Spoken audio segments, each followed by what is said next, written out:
Muchas gracias, señora presidenta.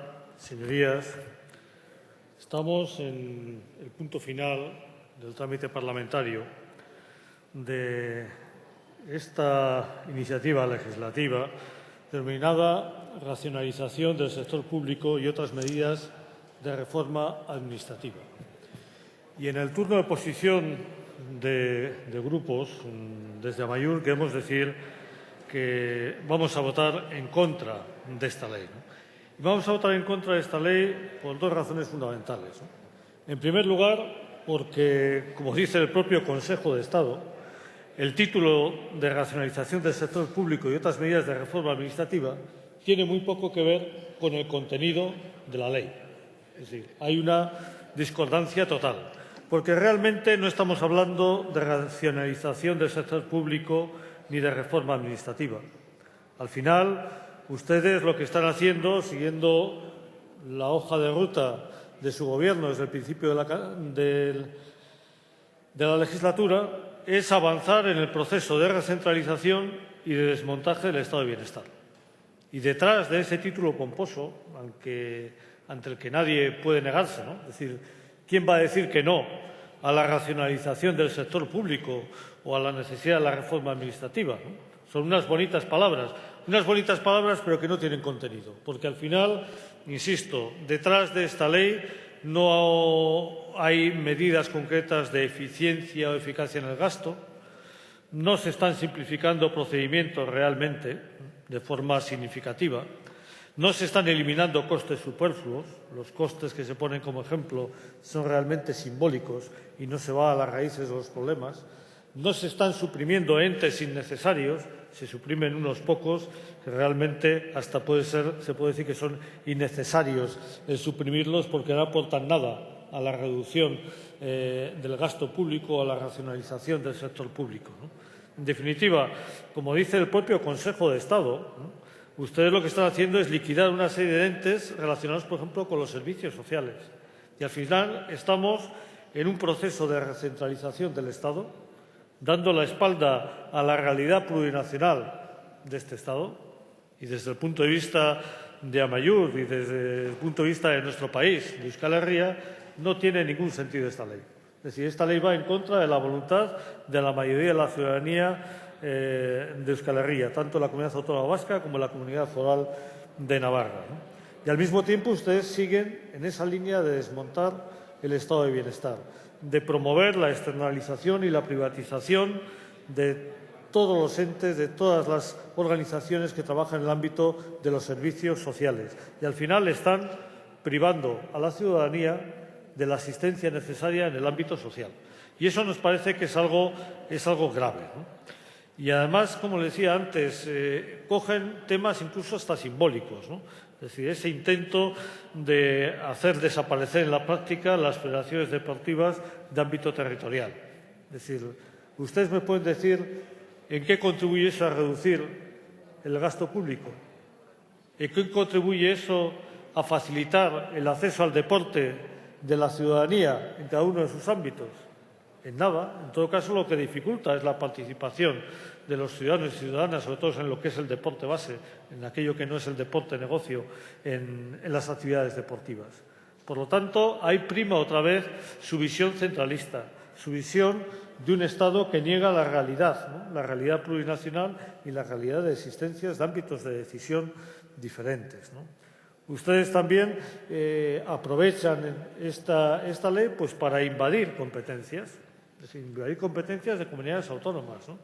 Aprovechan esta ley también para ampliar al máximo la actividad del Gobierno, incluso en las competencias que se consideran básicas y que son potestad del Gobierno, ustedes las amplían al máximo, es decir, para reducir y hacer inviable en la práctica cualquier actividad de autogobierno, ¿no? Y al final, insisto, detrás de esta ley prima ese afán centralizador y prima ese afán de imponer ese modelo social ultraliberal que da la espalda a la realidad de las necesidades de la ciudadanía. También es una ley que va en contra de la autonomía municipal. Otra vez, una vez más, ustedes consideran a los municipios menores de edad. Como se decía en el derecho civil clásico, el menor incapaz, ¿no? Es decir, la incapacidad de los entes locales para gestionarse, pues son menores de edad, no tienen responsabilidad, ¿no? Y ustedes lo que están haciendo también es perjudicar la solución de los problemas de la ciudadanía precisamente a través de esos ámbitos administrativos que son los más próximos a los ciudadanos y ciudadanas, ¿no?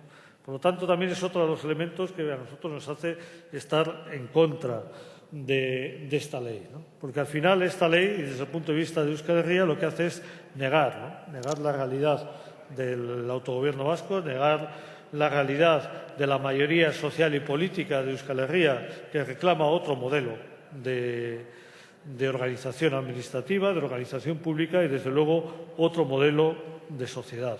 Y miren ustedes, yo les querría decir otras formas, por ejemplo, de reducir el gasto público y de aumentar la eficacia, la eficiencia y la mayor eficacia y eficiencia precisamente a la hora de dar respuesta a los problemas de ellos de la ciudadanía. Es decir, supriman ustedes, por ejemplo, todas las subdelegaciones de Gobierno o las delegaciones del Gobierno en provincias y comunidades autónomas, que son instituciones que solo sirven para colocar amigos, para generar conflictos muchas veces políticos absurdos, conflictos administrativos absurdos y, desde luego, que no aportan nada a la solución de los problemas de ellos de la ciudadanía. Otra forma también de reducir costes, ¿no?, de forma importante. En el caso de Euskal Herria, que ustedes cumplan la ley, ¿no?, una ley orgánica además, y retiren de allí a los más de 4.000 policías y guardias civiles que no tienen que estar allí, que sobran y que están incumpliendo la propia ley orgánica, es decir, aprobada en esta Cámara y aprobada en referéndum por la ciudadanía, ¿no? Y destinen esos 4.000 o 5.000 policías y guardias civiles, por ejemplo, a cubrir todas esas labores que ahora quieren encomendar a empresas privadas de seguridad en las prisiones, cuando tienen efectivos de sobra para cubrirlas, o para reforzar la seguridad, por ejemplo, en todo ese ámbito mediterráneo como Málaga, etcétera, en el que se está produciendo un incremento importante de asesinatos por parte de bandas organizadas, ¿no? Bueno, pues eso es una forma de aumentar la eficacia administrativa, de racionalizar el gasto, es decir, evitando gastos superfluos con esa externalización y privatización de la protección de las prisiones con empresas privadas y solucionar los problemas de seguridad de la ciudadanía, que son importantes en muchas zonas, ¿no? Por lo tanto, tienen muchas posibilidades de avanzar en la racionalización del sector público y en la reforma administrativa. Pero, desde luego, el camino que ustedes han emprendido no es el más idóneo. Con eso, insisto, ustedes están avanzando en la recentralización, dando la espalda a la realidad de un Estado plurinacional y, al mismo tiempo, siguen desmontando ese Estado de bienestar y avanzando hacia un modelo ultraliberal que va en detrimento de la ciudadanía, ¿no?, de la atención y del disfrute de los servicios sociales por parte de la ciudadanía, ¿no? Y ese es un elemento importante. Y, finalmente, volvemos a lo que siempre subrayamos desde Amaiur en esta tribuna. Cada vez que ustedes avanzan en ese proceso de recentralización y desmontaje del Estado de bienestar, nosotros nos reafirmamos en la necesidad de seguir avanzando por la vía de la soberanía hacia la independencia, precisamente para garantizar que la ciudadanía vasca pueda gozar de una sociedad más justa, de una sociedad más equitativa, de una sociedad más solidaria con todos los pueblos de Europa, también los pueblos del Estado español, y con una sociedad comprometida con el reforzamiento del Estado de bienestar, ¿no? Y yo creo que precisamente hoy, en este día en que